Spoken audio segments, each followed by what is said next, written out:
Here we go. How debt is assumed by legal fictions.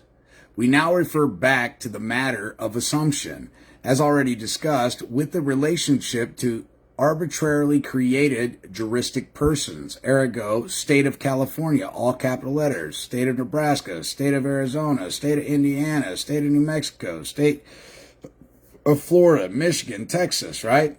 Or John P. Jones, typically how one would perceive their name to be on some fiction or construct, some simulated legal process in a fictional realm, in maritime admiralty, a quasi-judicial proceeding, okay? And this is typically how you would see that articulated. But as you have learned through this series of videos, all capital words are not recognized except through NASA as acronyms, okay? And so they're not the proper name. And we've already deduced through the literature that dissimilar things should not be joined. Similar is not same. That which is included excludes all others, all right? And we now know that this isn't English. It cannot be read. You know, I used to have judges that would sit on the bench and patronize me.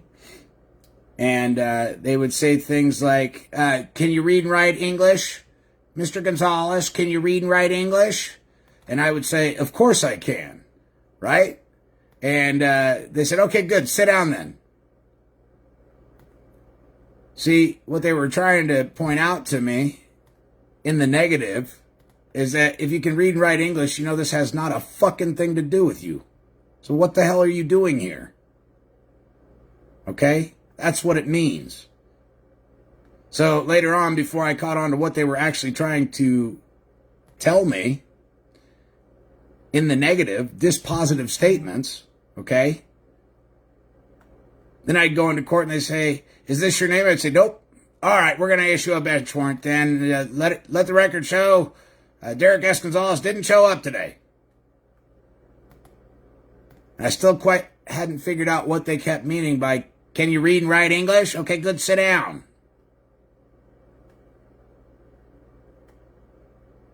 Then they'd ask me, you know, in the next court proceeding, can you read and write English? I'd say no. Oh, well, then you need the assistance of counsel. You're incompetent. The double-edged sword, the games they play with the mechanisms that they created using words or the illusion thereof, creating unregistered fictitious entities that are nothing more than constructive trusts and resulting trusts.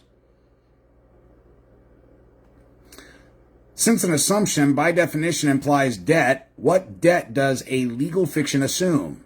Now that we have explored the legal executive basis of the current federal and state governments, quasi-governments, it's time to put all this together. The government use of the all caps in place of the proper name is absolutely no mistake. It signifies an internal legal rule and authority. Its foundation is pure artifice, and the results have compounded into more deceit in the form of created, promulgated, instituted, administered, and enforced rules, codes, statutes, and policies that are all directly tied to what, ladies and gentlemen? If you've been with me the last couple of videos, you know what I'm about to say. Penal code that's directly tied to penal sums and penal bonds. It's how they generate revenue under the new fictitious artificial monetary system where there is only credit and debit. That's it. I.e., the laws that appear to be but are not, never were, and never can be. He who enjoys the benefit ought to also bear the burden. He who enjoys the advantage of a right takes the accompanying disadvantage. A privilege is subject to its conditions or conditions. Okay? It's condition or conditions. All right? This right here. All men Ignorance of the law excuses no one, for all men are responsible for knowing the conditions they put themselves in, the terms and conditions they agreed to. Okay? And remember, Article 1, Section 10 is what they're using against you. All right? They're saying government can't impede or interfere with the obligation of contract. They're saying that they're presuming and assuming that you knowingly, willingly, and intentionally, willfully went into a foreign jurisdiction and created an agreement, a contract, and now they can't intervene. All right? And now you've got to find your way out. And how are you going to do that? You were denied the First Amendment. The Third Amendment was violated. The Fourth Amendment, the Fifth Amendment, the Sixth Amendment, the Seventh Amendment, the Eighth Amendment. All right? The Ninth and the Tenth Amendment. They violated all that. Not to mention, they didn't give you the nature and cause. Because if you understood that it was a banking transaction and all they're looking for is your exemption for post-settlement and closure and set-off, you would have done that. You would have remained in honor. But see, the problem with that is, if you execute it that way, you now fill the role, the capacity of creditor, and you're due in owing all rights, titles, and interests because they compelled you to perform. You performed, and involuntary servitude, peonage, bondage, and slavery shall not be had. You're entitled to a full accounting. You're entitled to be availed. All right? See, you most certainly ran the risk of bearing the burden, didn't you? And you most certainly bared and accepted the disadvantage due to your ignorance and lack of knowledge. So now that the shoe's on the other foot, guess what you also get to enjoy? The benefits of what was created. All right? And you get to enjoy the advantage because you started out on the wrong end of the spectrum. So through reverse engineering, we're already enduring the burden. We're already enduring the disadvantage. Now we're going to come in as surety because the public policy compels and commands us to never challenge the national debt. The national debt can never be challenged because it's due and owing to the American people. And so you're going to extend your exemption and fill the role of surety and creditor, and you're going to claim all rights, titles, and interests to the accounting.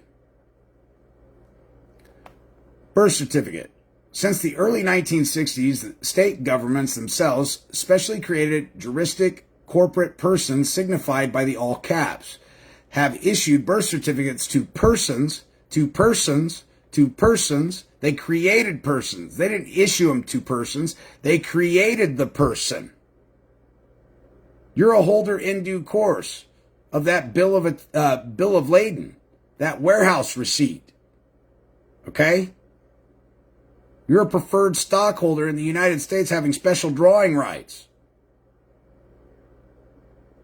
With legal fiction all caps name. You're the sesteque of a sestecavi trust and estate. It's your inheritance.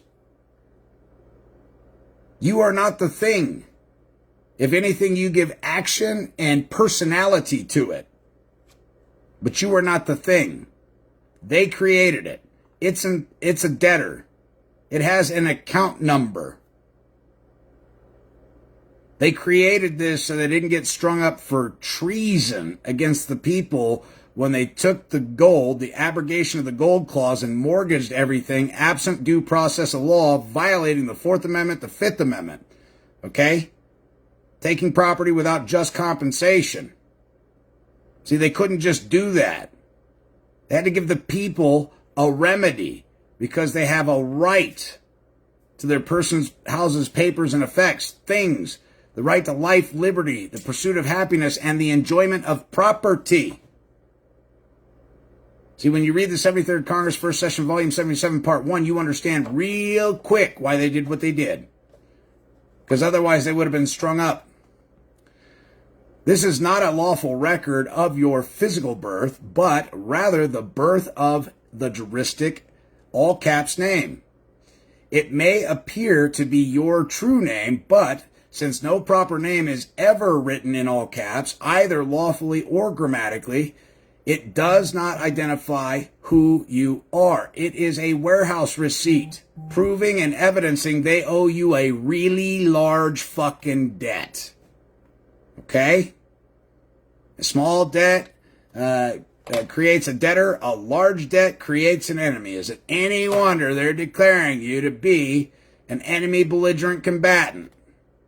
If you've ever loaned out a considerable amount of your precious valued time commodity in the form of Federal Reserve notes, and then all of a sudden those notes are due and owing, and you can't reach your buddy anymore because he owes you a really large debt. Now he's acting like you guys are enemies, right? That's exactly what's transpired here.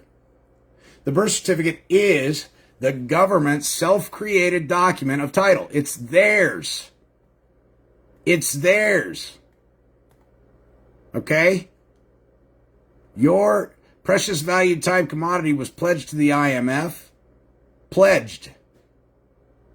Not gifted, pledged. Unbeknownst to your parents, your folks, your mom and dad. All right? But you can't get something for nothing. Isn't that what they always tell us? And every debtor should pay its debts, right? We all agree with that, right? Good, United States, pay your fucking debts. This is your debtor. This is your ens legis entity. You authored it. You're the authority of it. You bear the primary active degree of fault for it. I merely enjoy the beneficial use of it. Period. I bear no liability whatsoever, and I'm only accountable to the people in the Republic and charged with the duty of upholding and enforcing the law while not violating the law myself, which means keep my hands and my feet to myself, don't touch or take what doesn't belong to me, right? And honor my word, my contracts. That's it. That's the private republic.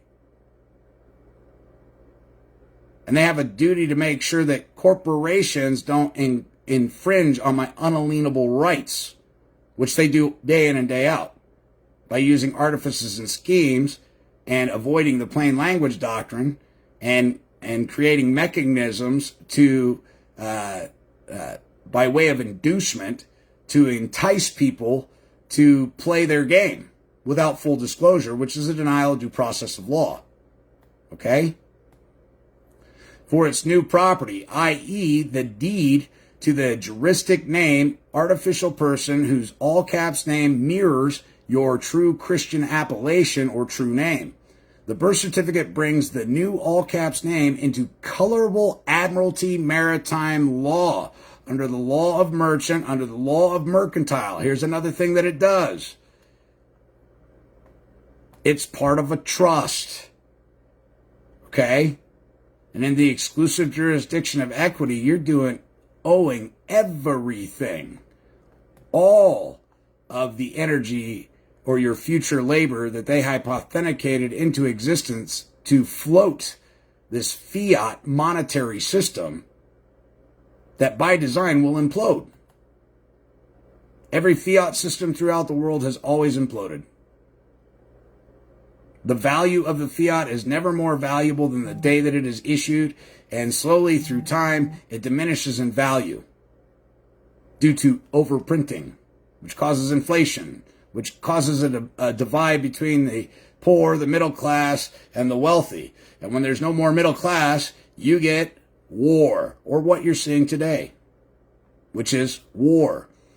The birth certificate brings the new all caps name into the colorable maritime admiralty law. Remember, maritime admiralty under the law of mercantile, law of merchant, ladies and gentlemen, which is a very ancient practice, mind you. It's been around for a long time. All right?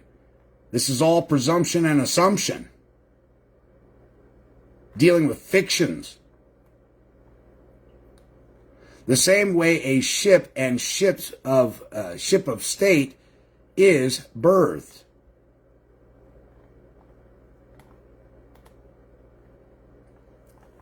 One important area to address before going any further is the governmental use of the older data storage from the 1950s until the 1980s as leftover for various teletype-oriented systems. Many government data storage methods used all caps for proper names. The IRS was supposedly still complaining about some of their antiquated storage systems as recent as the early 1980s. At first, this may have been a necessity of the technology at the time, not a deliberate act. Perhaps when this technology was first being used and implemented into mainstream and communications, some legal experts saw it as a perfect tool for their prophetic intentions. What better excuse could there be? However, since local, state, federal, and federal offices primarily used typing during that same time period, a birth certificate and other important documents, such as a driver's license, were produced with typewriters. It is very doubtful that this possesses much of an excuse to explain the all caps usage for proper names. The only reasonable usage of the older data bank all caps storage system would have been for addressing envelopes or certain forms in bulk, including payment checks, which the government did frequently. For the past 15 years, there is no excuse that the government computers will not accommodate the use of lowercase letters unless the older data is still stored in its original form, i.e. all caps, and has not been translated due to the cost of reentry. But this does not excuse the entry of new data, only legacy data. In fact, on many government forms today, proper names are in all caps, while other areas of the same computer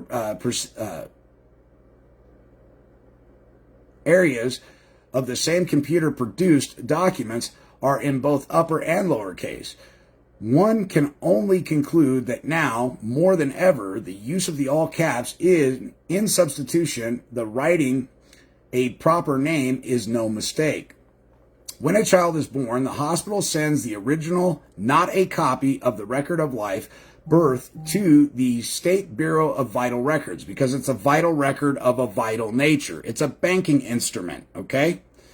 Sometimes called the Department of Health and Human Services, all right? When it gets to vital records of the Department of Health and Human Services, I want you to understand this is the state probate officer. This is the state chief probate officer. It's the state registrar, all right? HRS, otherwise formerly known as Health and Human Resources. That's right. It's a resource. Man being born is a resource to them. They're pledging your precious valued time commodity into the future.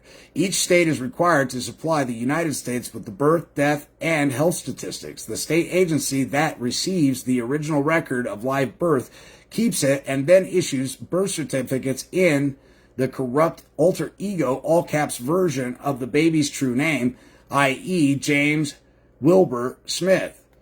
So this is the child's name. When you know anything about child and the definition of child, child is a term of chattel that can be bought and sold. The baby, which is you, has a Christian appellation or a true name, okay? And then the infant died at the hospital, which is why they had to probate the estate. Certificate noun, Middle English certificate from Middle French, from medieval Litin factum, from late Latin, neuter of certificatus, past participle of certificare, to certify, 15th century, a document evidencing ownership or debt. Okay, it's a debt instrument, and they're also claiming the vessel, the United States vessel they created, that you're in constructive possession of, okay, and you've been operating for their benefit, all right? And slavery, involuntary servitude, peonage, bondage are not only unlawful, but illegal in this country, and you're doing owing. You have an exemption. All those securities that are tied to that birth certificate, which is proof that you are an attorney in fact on behalf of that entity, okay, and you have special drawing rights, it proves that you're a preferred stockholder in the United States, and you have claim, you have right to all those securities. All those securities, ladies and gentlemen, are the new money. Notes, drafts, bills, bills of exchange, banker's acceptance, trade acceptances, letters of credit, irrevocable letters of credit, credit applications, allonge to tender, allonge to a receipt is a security obligation of the United States, period. The birth certificate issued by the state is then registered with the U.S. Department of Commerce. You see that? U.S. Department of Commerce. Okay, it's also sent to the DTC. It's also sent to the U.S. Department of Agriculture. They have the whole book that shows you how it's bought and sold as soon as it's kicked out. The executive office, specifically through their own sub-agency, the U.S. Census Bureau, which is responsible to register vital statistics from all the states, the word registered, as it is used within commercial or legal-based equity law, does not mean that the all-caps name was merely noted in a book for reference purposes. When a birth certificate is registered with the U.S. Department of Commerce, it means that the all-caps legal person named thereon has become a surety or guarantor, a condition and obligation that is automatically and unwittingly assumed unless you rebut the presumption by effectively noticing them, it ain't me. All right, you guys have created a constructive trust or resulting trust, and I'm just here to provide the remedy for the fucking mess that you made. All right, you issued securities without my direct authority or authorization. You don't have a delegation of authority, a warrant of attorney, a power of attorney, a letter of appointment, or a grant of assignment from the Treasury of Puerto Rico to even handle the decedent estate property. You're in constructive possession of decedent estate property, and I demand to see those books. How much did you charge up that fucking estate for? I'm telling you right now, if you don't give me the numbers, then I'm going to assess it at $100 million. And when you can't rebut and rebuke my assessment of what you've charged up the estate for, or how much I believe you've caused in damage to the estate, then you're going to stipulate to my assessment.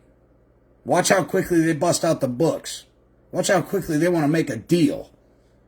Because at that point, they're hanging on to unregistered, unauthorized securities that are the security obligation of the United States.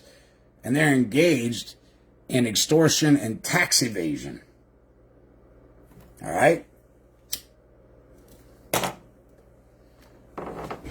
Registered security bond. Merriam-Webster's Dictionary of Law, 1996. Security. Something as a mortgage or collateral. What do they put up as collateral? Your precious valued time commodity in the future, ladies and gentlemen. How do we know what a mortgage is? A mortgage is another word for trust. What happened in 1933? They mortgaged everything. Everything. Okay? They owe you a duty. They created a trust. You have to be able to express it. That is provided to make certain the fulfillment of an obligation. Example, used his property as security for a loan. That's exactly what they did. They used your precious valued time commodity and your life source energy for a projection sometime in the future, okay, to acquire a loan. All right? You became the surety for that loan. And now it's time to pay the piper, because shouldn't all debtors pay their debts? You damn right. That's what they tell you day in and day out, don't they? You damn right. Deadbeat debtors should pay their fucking debts.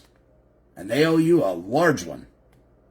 Evidence of indebtedness, ownership, or the right to ownership, I bid. Bond. A usually formal written agreement by which a person undertakes to perform a certain act as fulfill the obligation of a contract. with the conditions that failure to perform or abstain will obligate the person to pay a sum of money or will result in the forfeiture of money put up by the person or surety. That over-the-counter security known as a promissory note that they convert into a security? Yeah, that's right. I said it. That's your property. That's your asset and their liability. All right? IB, one who acts as surety, an interest-bearing document giving evidence of a debt issued by a government body or corporation that is sometimes secured by a lien on property and is often designated to take care of a particular financial need. I bid. Now, earlier we were talking about mortgage, right? And I want to draw your attention to something here. Right here. An interest-bearing document giving evidence of a debt issued by a government. Okay, mortgage. A trust has been created. They owe us a duty, which is what? A debt. Okay? Body or corporation that is sometimes secured by a lien. There is a super top secret federal lien on all property in the United States of America, ladies and gentlemen. All right? They don't tell you about it. That's why you're paying property tax.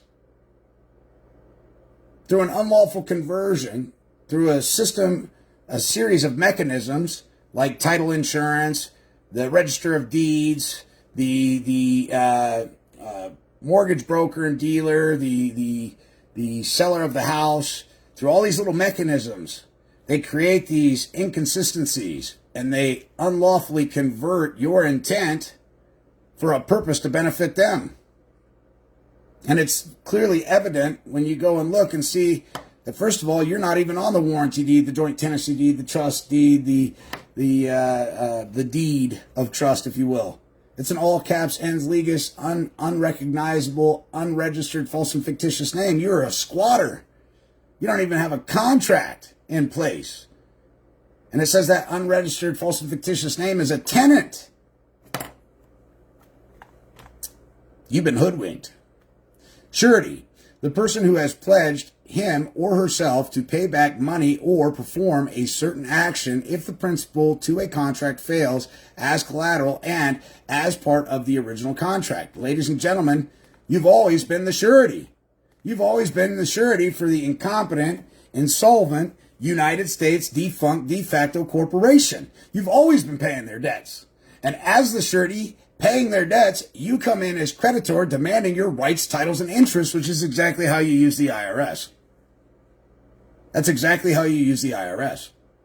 That's exactly why they cannot get rid of the IRS.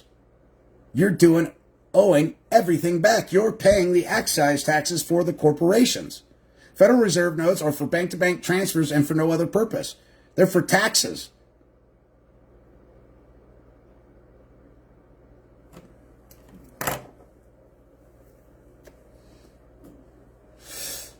Later on, probably tomorrow, I'll do a video on suretyship, subrogation, substitution, and exoneration.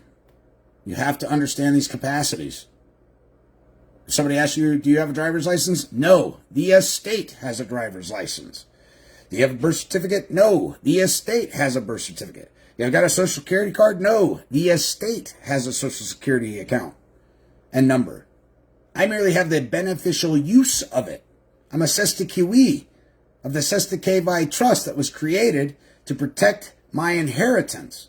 The Sestiquavi Act of 1666, they stepped in to protect the ones who were lost or presumed dead at sea because they're using maritime admiralty law. Under the Judicature Act, they blended the Statute Code, City Ordinances, Rules, and Regulations with the law of equity so they could mimic the private side. That's what they did. So it would create confusion. People would be so busy in their day-to-day life, they wouldn't be able to keep up and figure it out. A formal engagement as a pledge, this word is very important, pledge, given for the fulfillment of an undertaking, one who promises to answer for the debt of default of another.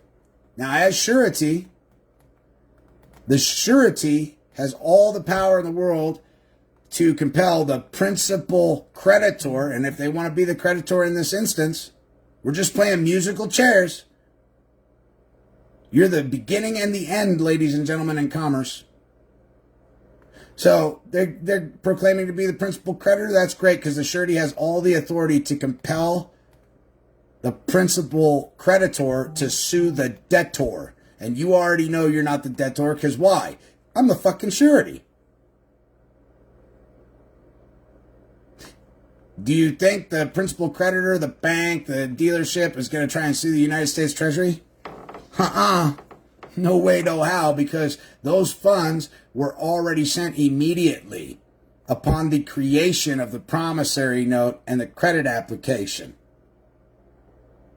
They're trying to get you to fill the role of debtor.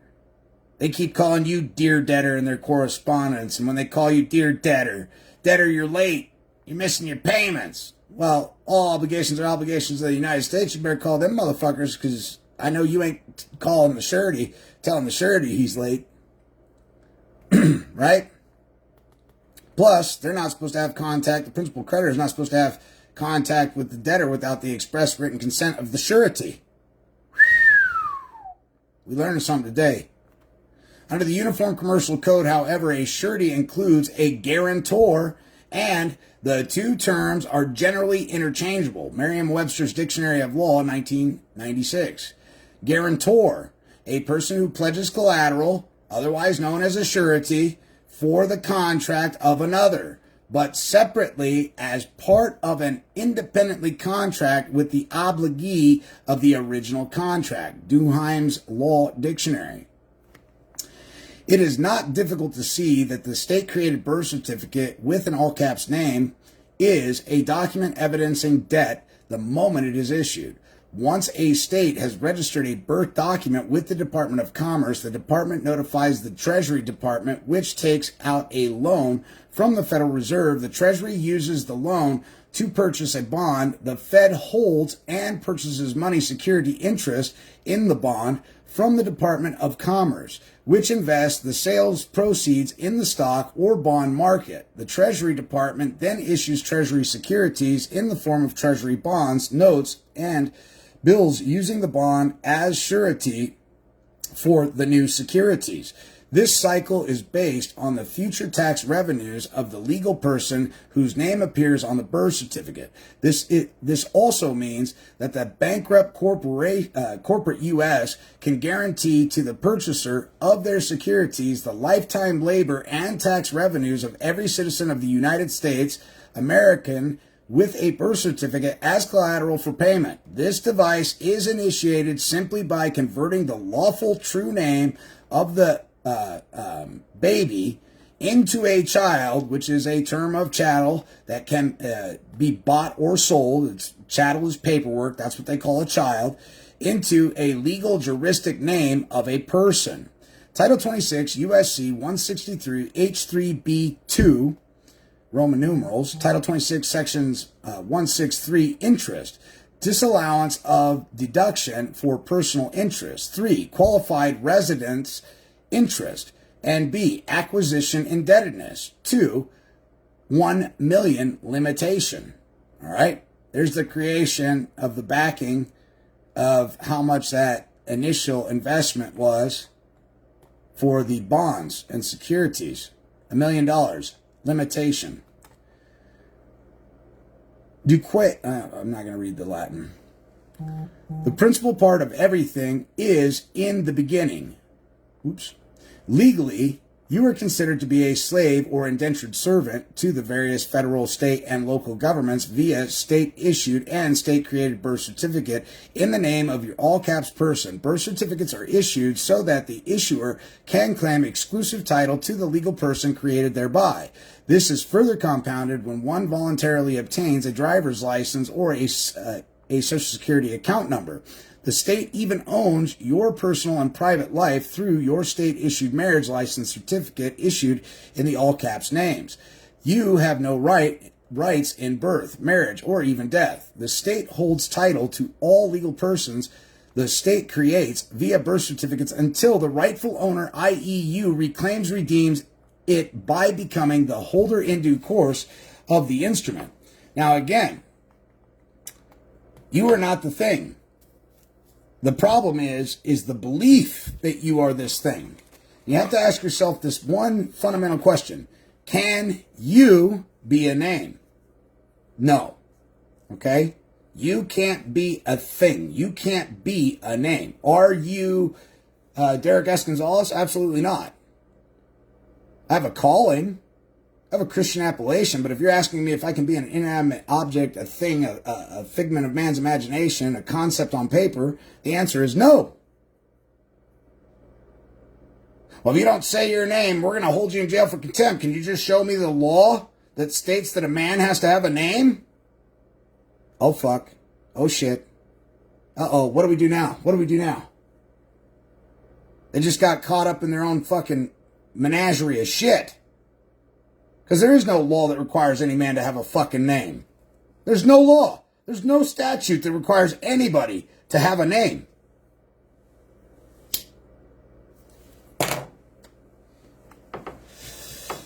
The main problem is that the mother and the father and then the 18-year-old man or woman voluntarily agreed to this contrived system of plunder and slavery by remaining silent. A legal default latches and failing to claim one's own rights. The maximum of law becomes crucially operative. He who fails to assert his rights has none. The legal rules and codes enforce themselves. There is no court hearing to determine if those rules are correct. Government's rules are self-regulating and self-supporting. Once set into motion, such laws automatically come into effect provided the legal process has been followed. But wait, part of the legal process is due process of law. Notice and intent. Okay? The various bankruptcies, the corporate legal person known as the United States is bankrupt and holds no lawful constitutionally mandated silver or gold. That's a violation of Article 1, Section 10 or the 10th Amendment. Gold coin or bullion with which to back any currency. All private held and federally held gold coin and bullion in America was seized via executive order of April 5th, 1933 and paid to the creditor, the Private Federal Reserve Corporation, under the term of the bankruptcy. Congress, still convening strictly under the executive order authority, confirmed the bankruptcy through the joint resolution to suspend the gold standard, which was called the abrogation of the gold clause, June 5th, 1933, and instead of using House Joint Resolution 192 of June 5th, 1933, are you ready for it? I'm going to give it to you. This is the proper way to assert yourself. 48, statute at large 112. That is verbatim House Joint Resolution 192. House Resolution 192 does not apply. 48, statute at large 112 absolutely fucking does apply. It was never repealed. It's a statute at large. It cannot be challenged. It's legal evidence in all courts from the highest to the lowest. Period. 73rd Congress, first session, Public Law 7310. This is where they can't violate public policy. Okay? Under Title 31, they can't demand certain payment or define what they want for payment because they would violate public policy. That's why people use Public Law 7310, public policy. This 1933 public law states in part, every provision contained in or made with respect to any obligation which purports to give the obligee a right to require payment in gold or a particular kind of coin or currency or in an amount in money of the United States measured thereby is declared to be against what? Public policy, baby. All right, seeing is believing. I always show you guys where I'm getting the information from, my source, okay? And anybody that's teaching is just a fucking blowhard if they're not showing you exactly where they're getting the information so you can go verify it for yourself.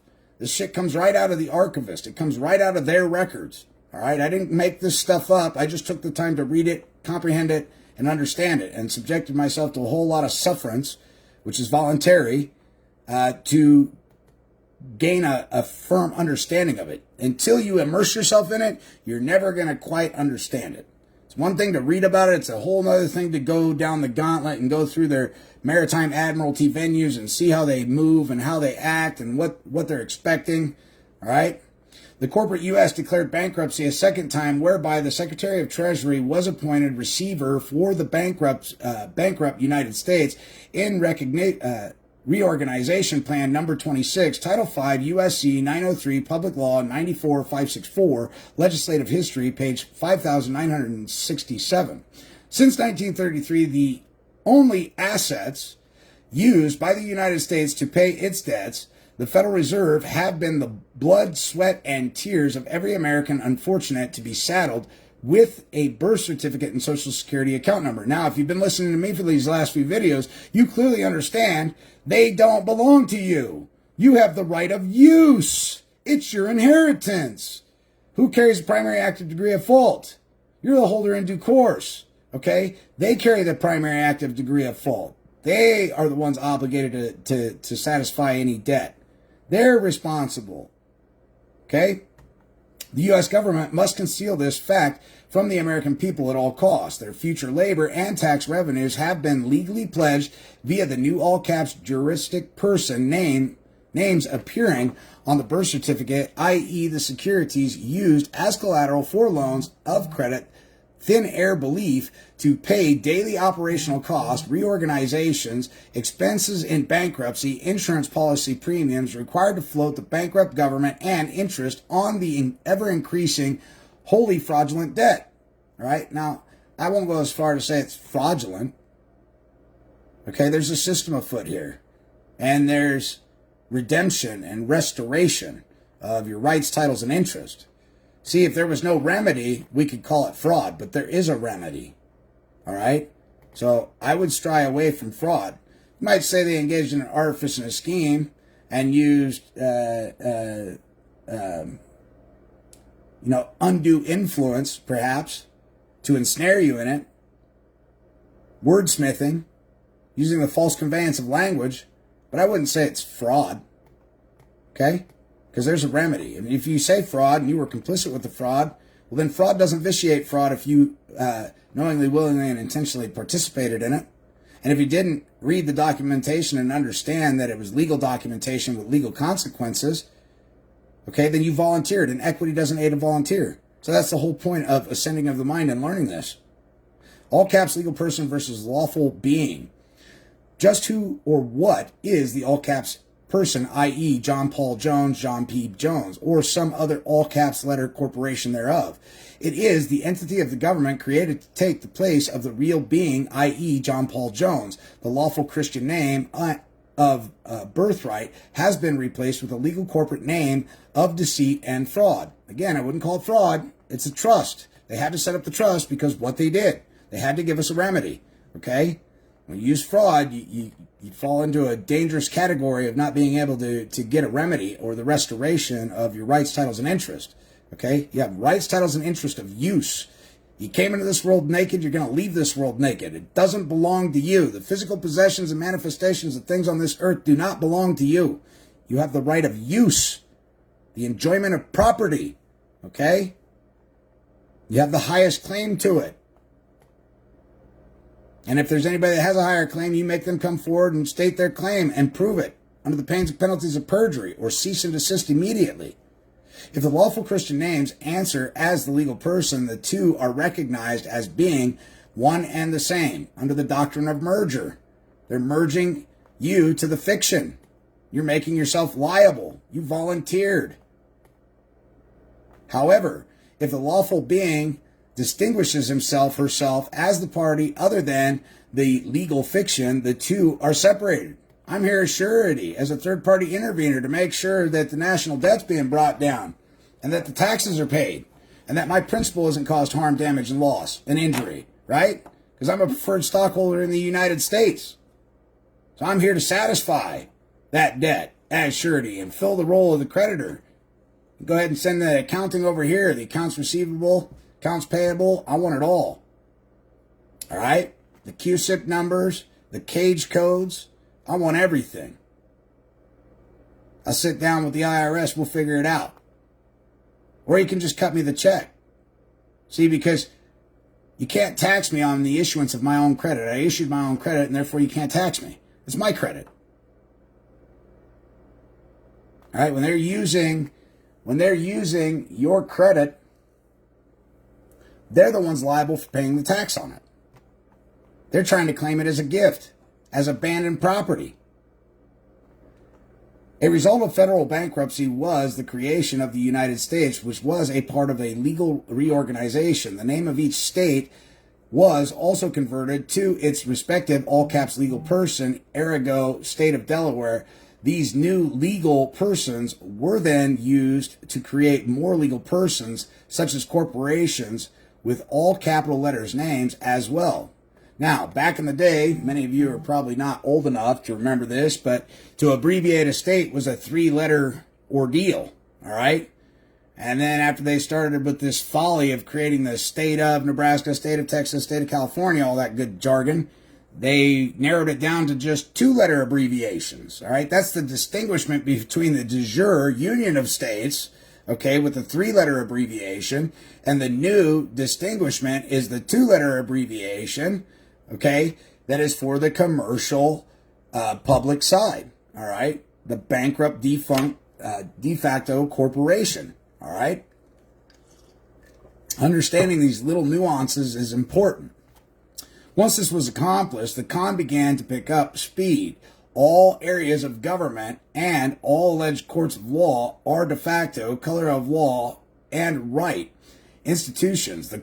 The Circuit Court of Wayne County and the U.S. District Court can recognize and deal only with other legal persons. This is why a lawful name is never entered into their records.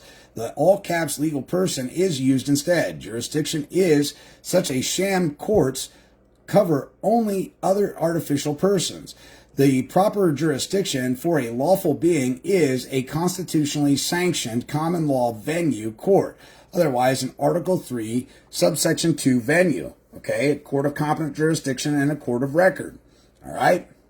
Unfortunately, such jurisdiction was shoveled in 1938 and is no longer available. I'm here to tell you that jurisdiction does still exist because Article 6, Section 1 of the Organic Constitution never granted them the authority or the ability, okay, to get rid of the court for the people of original jurisdiction and a court of record and competent jurisdiction, one Supreme Court. The only courts today are statutory commercial tribunals collecting tribute, plunder from the alleged creditors who think they have conquered the country on their way to ruling the world. All right? So, again, it's very imperative that you understand who you are and, most importantly, what you are not. And when we look at one aspect that this documentation missed was the Chicago Styles Manual, which is what the world bankers and the IMF and the central bankers use, okay? They use the Chicago Styles Manual.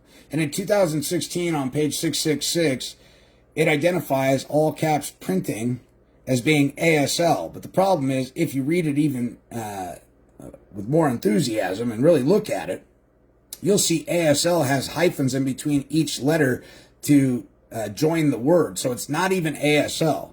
And the world grammatical leading experts that put together the Chicago Styles Manual have doctorate's degree in grammar, okay? English literature. They know what they're talking about. And again, the Chicago Styles Manual is the manual that the banks all use, all right?